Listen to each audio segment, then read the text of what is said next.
பொட்டுருக்கும் முன்னே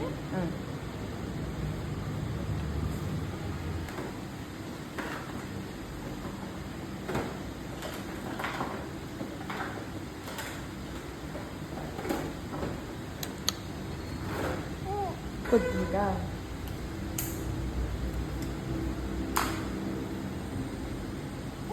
ஒன்றும் இல்லை முடி வெட்டக்கு ஹேர் கட் பண்ணுறது அவ்வளோதான் ஒன்றும் இல்லை காட்டி கொடு பிஸ்கெட் சாப்பிடுங்க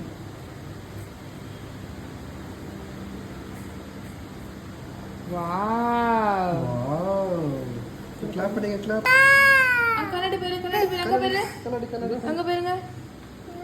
வாவ் சூப்பர்